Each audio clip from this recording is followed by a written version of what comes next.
mengakses fitur tersebut, pastinya Kak Mega harus masuk ke dalam rumahnya dulu kan. Betul. Dan biasanya kalau Kak Mega orangnya normal ya, dia akan mengunci. Ya, Sebenarnya prosesnya panjang ya, tapi mungkin aku akan sederhanakan seperti ini. Coba Kak Mega lihat di sini apa yang terjadi. Inputnya Apple, jadinya AX782 Kak. Iya, betul. Iya, betul. Kebalik ya? Iya, kebalik. Sorry. Jadi encode boleh dikasih kesimpulan?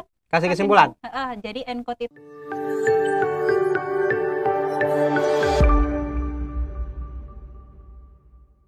Halo Enigmanians, apa kabar nih teman-teman? Semoga dalam keadaan sehat ya teman-teman ya. Selamat datang di program Ngorbit pada hari ini, ngobrol bareng IT.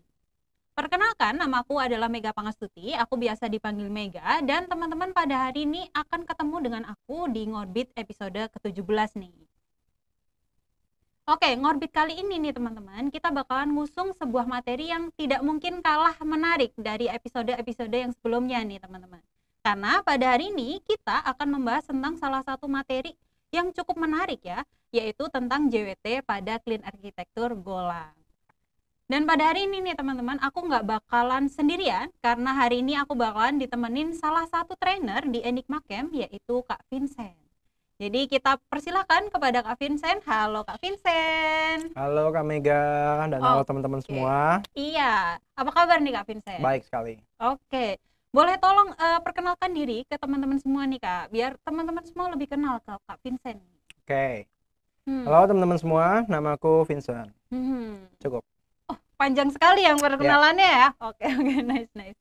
Oke, pada hari ini kita bakalan bareng-bareng sama Kak Vincent ya, kurang lebih selama 1 jam ke depan untuk ngobrolin salah satu materi yang cukup menarik, yaitu tentang implementasi dari JWT pada Clean Architecture Golang. Yes. Karena akhir-akhir ini nih Kak Vincent lagi hype banget materi tentang cyber security ya Kak Vincent ya. Karena akhir-akhir ini lagi ada bahasan tentang ransomware nih Kak. Apa Kak Vincent mengikuti materi itu? Sebenarnya gitu sih nggak usah diikutin juga pasti kita terexposure lah. Oke, jadi sedikit-sedikit tahu lah ya Kak ya. Iya, pastinya. Oke, proses hacking di dunia ini kan ada banyak banget ya kasusnya ya Kak ya. Nah di sini boleh nggak sih kasih sedikit tips and trick gitu ya, gimana sih cara proses securing our application sebagai developer gitu? Sebagai developer tentunya ya. Benar. Ya tentunya kalau sebagai developer pasti teman-teman juga kalau udah pernah buat beberapa project pastinya udah nggak asing lagi sama yang namanya JWT ya, Kak Mega ya, JSON Web Token. Nah, cuma dari pengalamanku ketika awal-awal belajar mungkin ya, ketika kita implementasi JWT itu kita cukup ya udah pasang aja gitu, tanpa kita tahu di belakangnya gimana. Kita tinggal kopas patternnya aja ya Kak ya, langsung dihafalin terus langsung diganti-ganti variabelnya aja gitu ya Kak ya. Oke, terus gimana nih Kak biar kita nggak cuma ngafalin aja atau kopas-kopas aja nih Kak, gimana? Ya, jadi hari ini kita akan bahas, mungkin kita akan menyentuh 0,1% dari cyber security fundamental supaya kita tahu apa sih yang terjadi sebenarnya di dalam situ. Baru kita implementasi dengan code. Gitu ya Kak Mega. Oke, biar kita belajar dikit-dikit tentang fundamentalnya, apa yang harus kita pelajari hari ini nih Kak? Oke, kebetulan kita udah punya slide di sini. Kita akan coba untuk petakan satu-satu ya apa yang kita akan bahas. Oke. Jadi kita akan bahas sedikit tentang cyber security fundamental dulu, di mana building blocks di sini yang akan kita bahas. Ya, mungkin building blocks kita bisa bilang ini sebagai Lego piece ya teman-teman ya. Ketika kita mau bikin aplikasi, anggaplah aplikasi itu kita ibaratkan sebagai sebuah Lego yang mahal dan yang besar gitu ya. Nah, untuk menjadi sebuah rumah gitu kan bentuknya. Tapi kan tentunya untuk membuat suatu yang besar itu, kita perlu sesuatu yang kecil-kecil seperti mungkin kita harus bikin temboknya dan segala macam ya. Dan ini pun juga sama. Dan karena waktu kita terbatas ya, tentunya kita akan bahas sedikit saja. Contohnya beberapa fundamentalnya adalah key. Kalau key mungkin di dunia asli itu gampang ya kita ibaratkannya. Tapi akan sulit ketika kita ngomongin key digital key. Makanya kita akan coba aplikasikan itu. Kita akan coba bahas gimana sih caranya kita bikin sebuah kunci digital. Kemudian kita akan bahas soal authentication, authorization, ada hashing, ada salting. Kita mau belajar masak atau gimana nih Kak? Bisa dibilang seperti itu lah ya. Ngomongin garam ya. Betul, kita akan kasih garam sedikit ya. Kemudian ada one way hash function dan terakhir kriptografi. Menarik ya. Oke, kita mungkin bahas dari materi yang pertama kali ya, tentang kunci ya Kak ya. Oke, kita akan bahas soal kunci dulu teman-teman. Oke, tunggu dulu Kak. Ini ada hal yang menarik, ini ada gambar ya. Ini kira-kira yang ngegambar siapa nih Kak? Kurang tahu saya. Cuma tentunya ini sangat indah untuk dipandang ya. Oke, sebagai ini ya, sebagai sedikit spill ya teman-teman, ini sebenarnya gambar dari Kak Vincent nih, teman-teman. Gimana bagus ya? It's okay ya. Bagus ya. Yang penting pesannya tersampaikan. Oh, betul. Oke, mari kita bahas dulu yang pertama, yaitu adalah key. Untuk key ini, anggap aja ini rumah Kamega ya. Iya. Rumahnya Kamega dan ini Kamega. Dan kita bisa anggap rumahnya Kamega itu sebagai sebuah aplikasi, teman-teman. Iya, oke. Dan di dalamnya banyak fitur seperti Kamega bisa tidur di sana, bisa masak di sana gitu ya. Nah, untuk mengakses fitur tersebut, pastinya Kamega harus masuk ke dalam rumahnya dulu kan. Betul. Dan biasanya kalau Kamega orangnya normal ya, dia akan mengunci. Ya, lewat genting.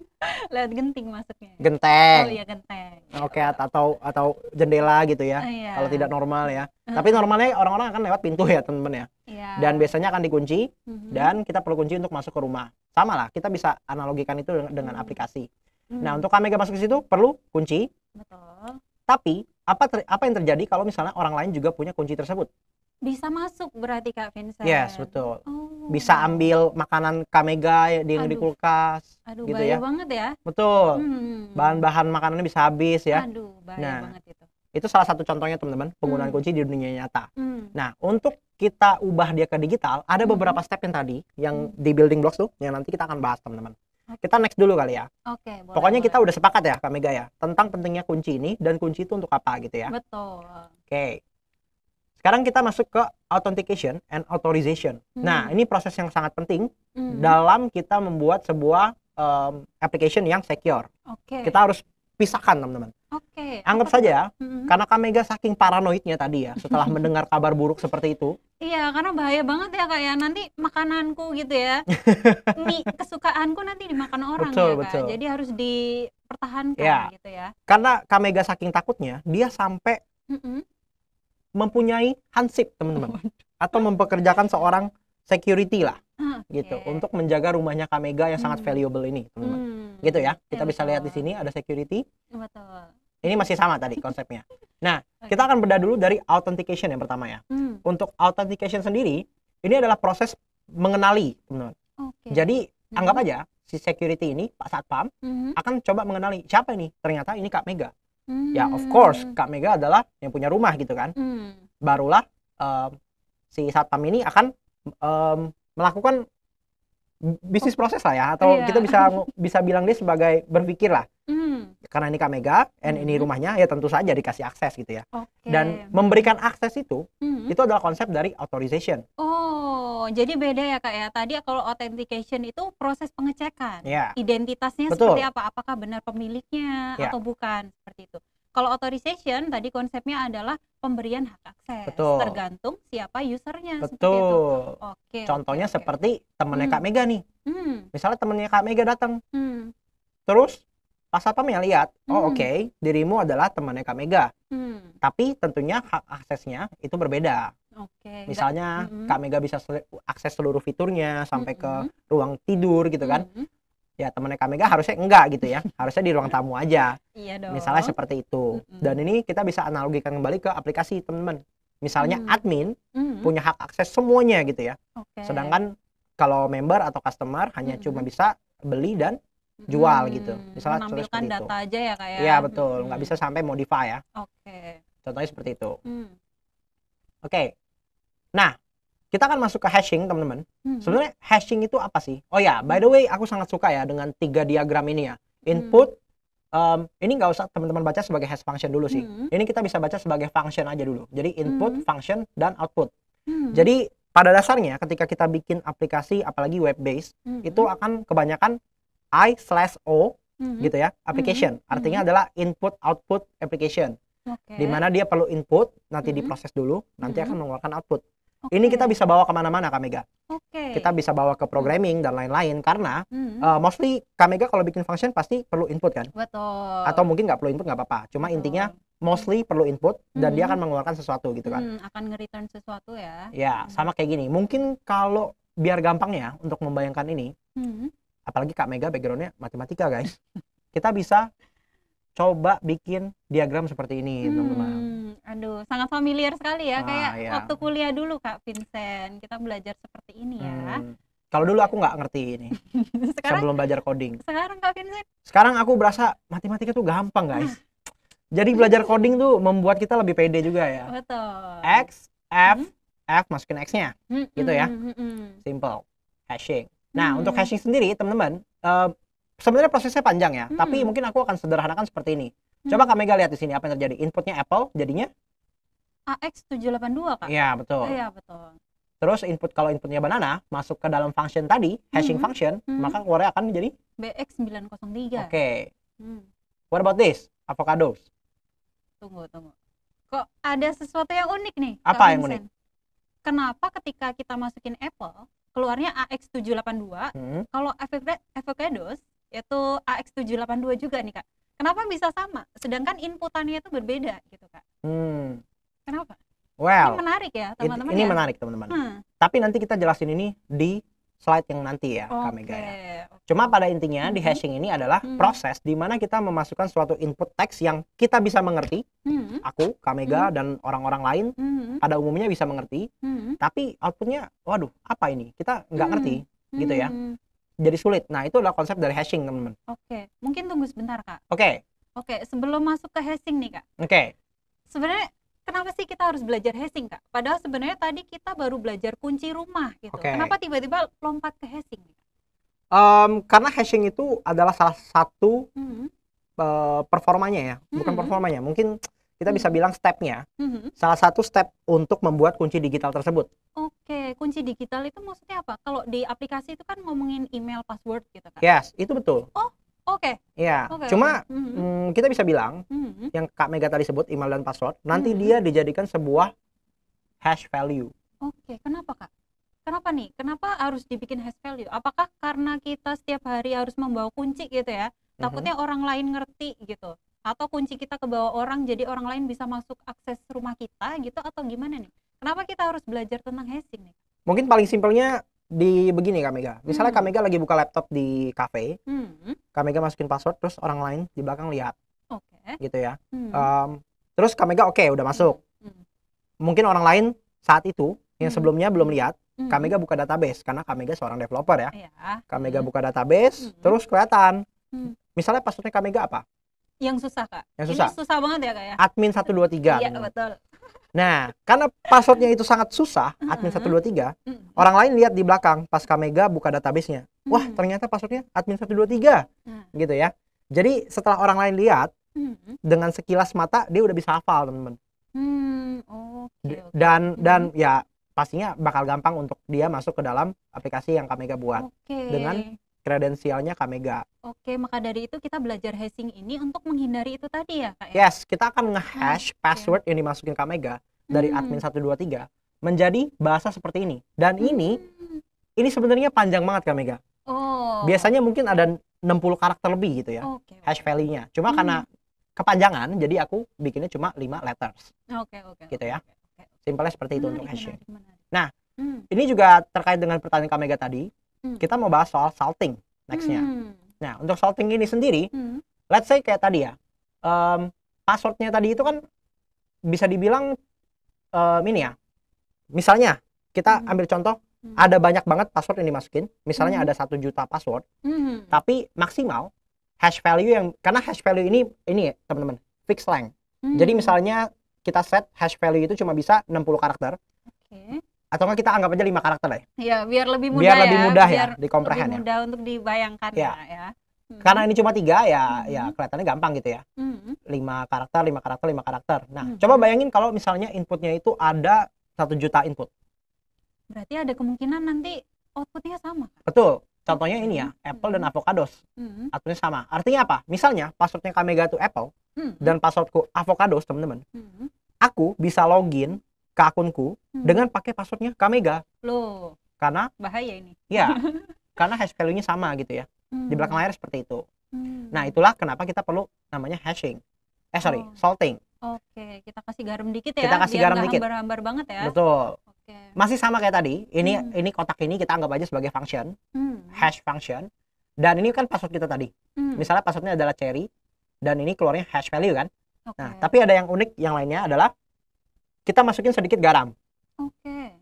Contohnya angka 50. Ketika kita masukin 50, dia keluar ada 50-nya gitu. Gitu ya. Kemudian kita masukin 49, passwordnya tetap sama, tetap cherry. Tapi lihat, berbeda ya. Sekarang jadi 49 dan kemudian beda banget hash value-nya. Oh, karena ditambahin 49? Yes. Di waktu inputannya. Ya, betul. Dan hash value belakangnya beda banget kan. Padahal kita cuma geser satu angka ya, satu digit ya.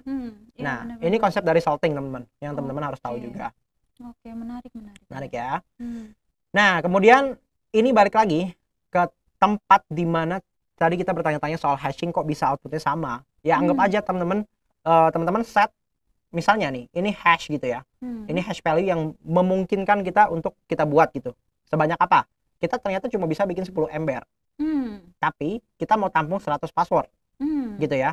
Nah, pastinya kalau kita mau tampung di 10 ember 100 password ini, yang paling make sense-nya adalah kita bagi 10 ya. Betul. Berarti satu ember itu akan menampung 10 password. Nah, betul. 10 password ini walaupun beda-beda passwordnya, itu hash value-nya sama. Ditampung di ember yang sama. Betul. Gitu, teman-teman. Jadi 10 orang bisa login ke akun dengan passwordnya diganti-ganti gitu bisa ya. Bahaya banget ya. Ya, ini one way hash. Dan itu terjadi, Kak Mega. Oh, ada case nyatanya ya berarti ya?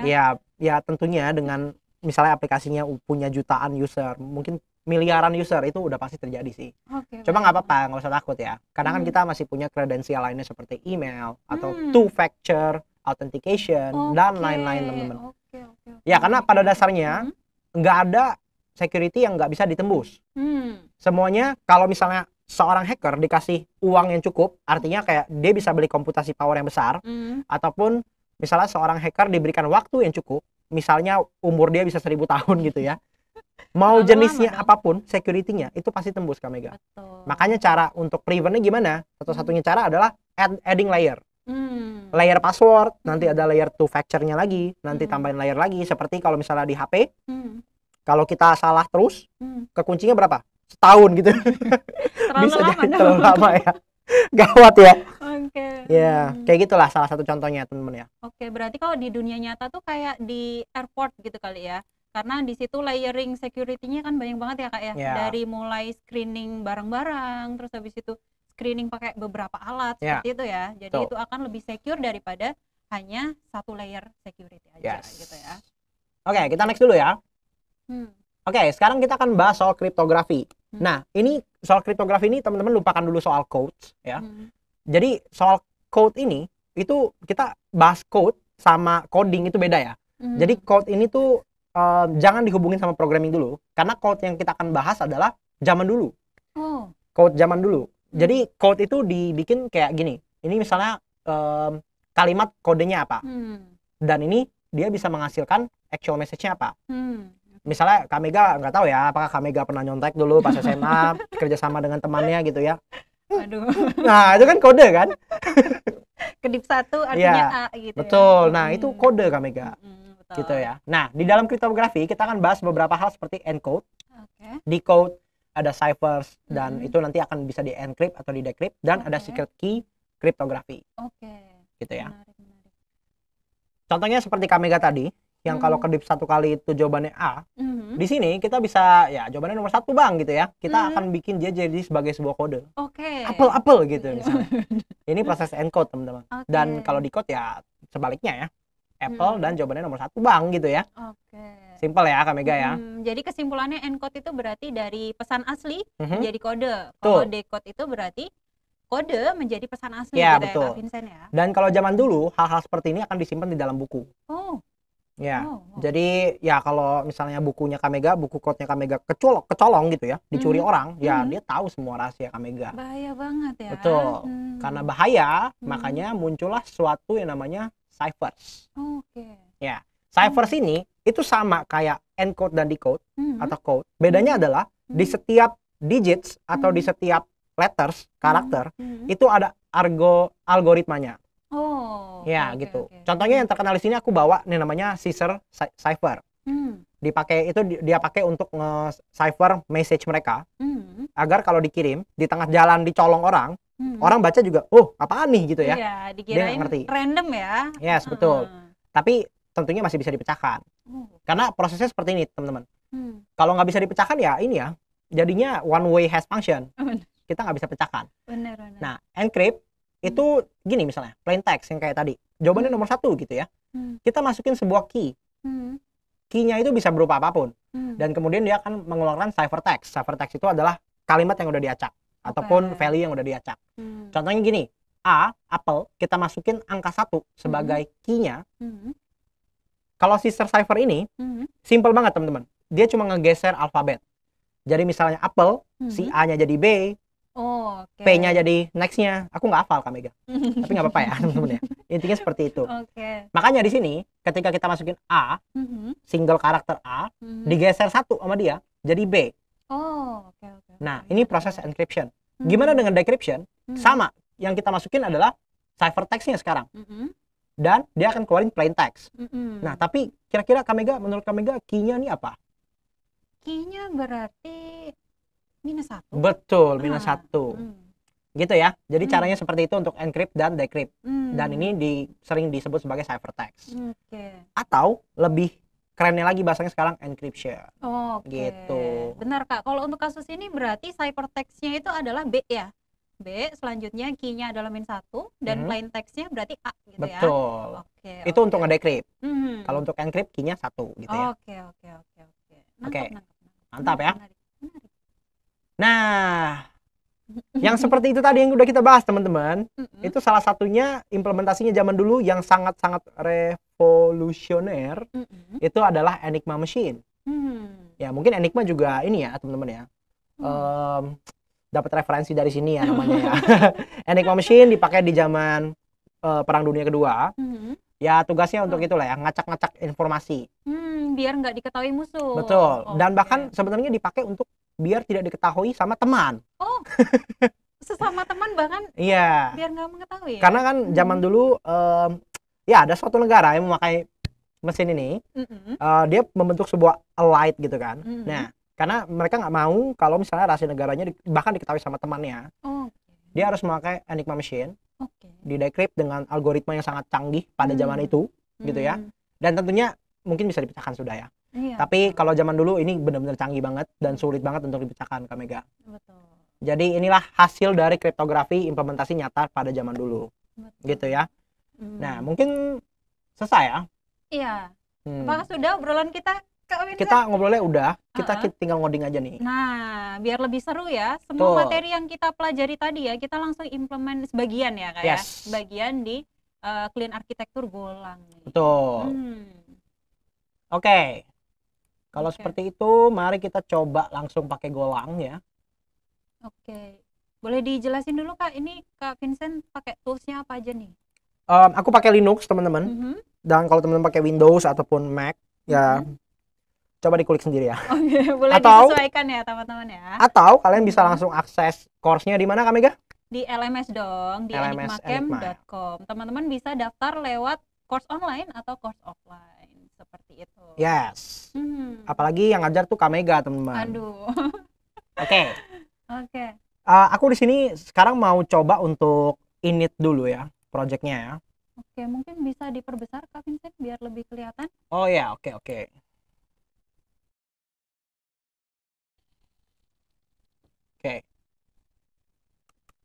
Baru kita ditentukan. Use case sudah jadi. Undefined, get user by email, or method get user by email. Undefined has no field or method get users by email. Loginnya belum diimplement di interface-nya. Yang mana? Metode login belum di. Oh iya, betul sekali. Di dalam struct-nya, di dalam interface-nya, sorry. Di dalam interface-nya. Betul sekali. Coba ini tadi apa tadi namanya?